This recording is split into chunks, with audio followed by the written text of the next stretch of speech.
As I just returned from the grocery store, looking at rows of awful emptiness, I realized what a freaking slippery slope it is right now to get caught up in the panic and the fear and the sadness.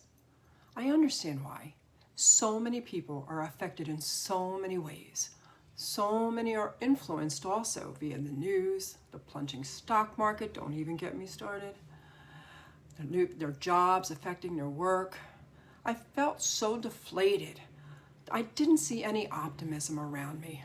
The negative energy keeps poking at me, and I find myself increasing all my caution to protect my loved ones and even those I don't know by trying not to be a carrier either.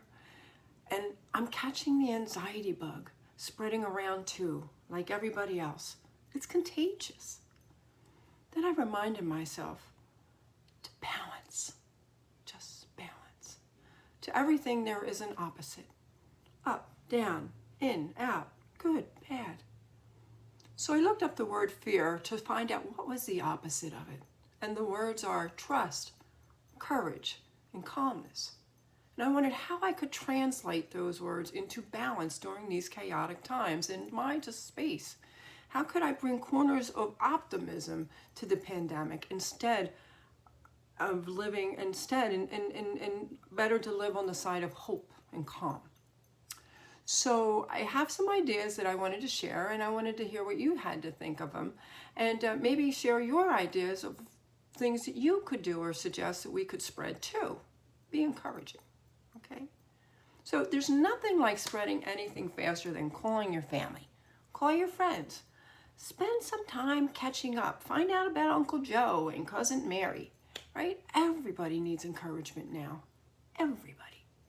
Go through our social media contacts. Check in with them. Send them a like. Poke them. Say hi.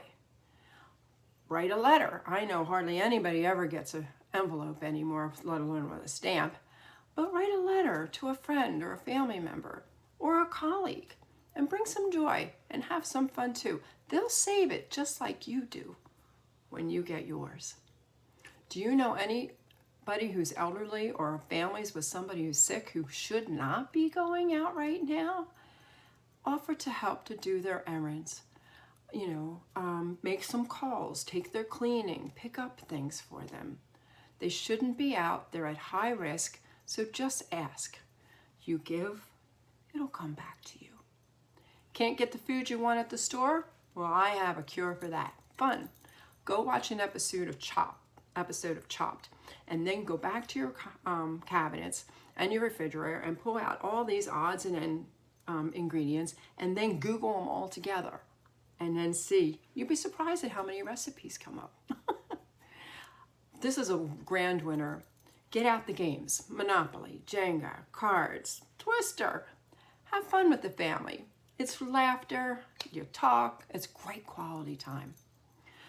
Do you have a hobby? Who has hobbies anymore? Who has time for hobbies? Well, you do now. So if you have a hobby, catch up. And if not, if there's something you've been wanting to do, then by all means, go on YouTube, learn how to do it, and try.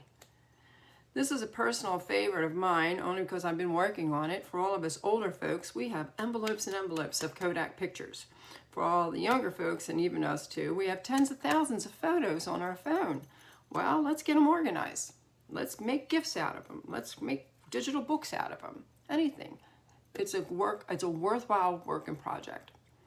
Here right now, as long as we're washing and cleaning, well, clean, clean, clean. Let's jump on that wave and clean our cabinets, clean our attic, clean our garage, our basement. Whatever that's been what we've been meaning to do, let's get on the train and clean. And finally, as we go out or on the phone, remember everybody's going through this.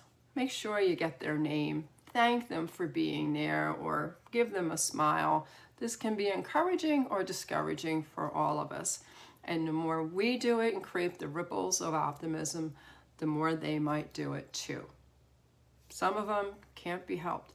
They have to be there. So help them through with some encouragement.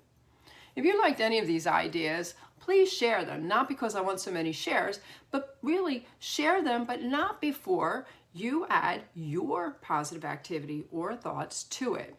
you know, just as a friend, Diane, was telling me through Facebook messaging, well, actually, I was writing my thoughts down. She was saying, you know, we all need things to do at home. Yes, Diane, we do. I so agree. And I also say we all need encouragement.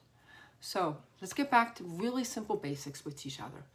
Let's keep everything calm and simple. Let's make optimism contagious too.